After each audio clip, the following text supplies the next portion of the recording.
I am not a fan of the 16 Pro. I don't think it's a good phone. It's not much better. The main difference between those two was the phone got a little bit more square.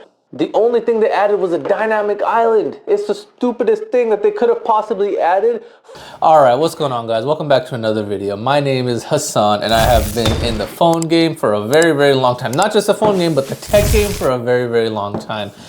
I have the 16 Pro right here. I have the AirPods 4 right here. If you want to watch the unboxing of this one, go ahead and click here. Now, if you want to watch the unboxing of this iPhone 16 Pro, now you can click over here. Okay, so let's get into it.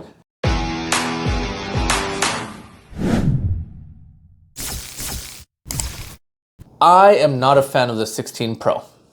I don't think it's a good phone. I mean, it's not that I don't think it's a good phone. I think it's a great phone, but it's not much better. Now, if I wasn't getting such a good deal on the phone, there's no reason for me to get it. So first of all, let's go over the main differences on all the Pro edition of the phones. Keep in mind, we're talking about specifically the Pro and not the base models, specifically the Pro.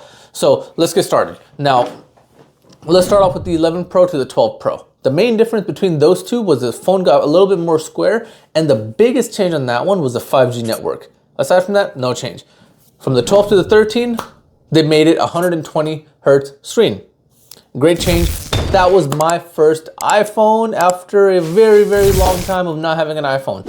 iPhone 13 Pro, I got the 1 terabyte one, is still in my car. Now, the next one was the 13 to the 14. The biggest change, which I think was the silliest change, the only thing they added was a dynamic island. It's the stupidest thing that they could have possibly added and made a whole phone about it. From the 14 to the 15, Type-C. That I think is my favorite change of all the phones, because now I have one universal charger for my iPad, for my AirPods, for my phone, from the device I'm recording this on, which is a Samsung, by the way, from my MacBook Pro. Everything uses one charger. I love that change. That's my favorite change of all. Now, from the 15 to the 16, the biggest addition was the camera button, and it is designed for Apple Intelligence. Now, what does that really mean? That means that the processor is slightly faster. It could do more in little time. Let's get into it. Those are the main differences. Now let's talk about the first change I don't like. Or let's talk about one of the reasons to not get it. It's not much faster. Truthfully, it's not much faster. If you gave me the 16 Pro and then the 15 Pro in one hand, I could not tell you which one is which. The brightness is exactly the same. Screen resolution is exactly the same. If I'm playing with it, it's not that much different. For the average person, it's not worth it to get the 16 if you have the 15. I'm fortunate enough and in a very blessed position that I can get it. But if I wasn't into tech, I would not get it. Now let's talk about the second reason why you shouldn't jump from one of the earlier models to this one. Now keep in mind, this whole video is if you have an iPhone 13 Pro and above, by the way. It's not one if you have an iPhone 10 or 8. This is for an iPhone 13 Pro and above. From the 13 Pro to the 16 Pro, the camera does not get much better.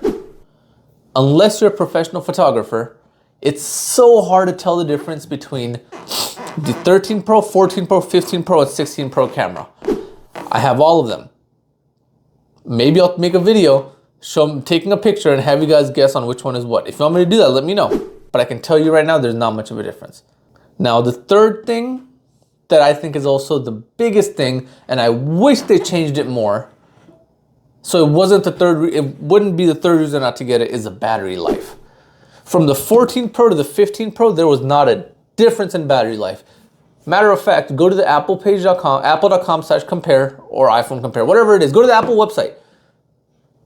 Look up the three phones, 14, 15, and 16. Scroll down a little bit, it'll tell you battery life. The 14 and the 15 Pro, same battery life. They charge the exact same speed with the 14, 15, and 16. The only difference in 16 Pro charging is you could plug in with a wireless charger, MagSafe, and charge a little bit faster wirelessly. Who cares? You're telling me I have to purchase a $60 wall adapter with a $40 thing to go back here to wirelessly charge it, and it's the same speed as if I was to plug a $40 cable, sorry, a $20 cable and a $20 wall adapter. You're telling me I gotta spend $100 to get the same quality of charging that a $40 charger would?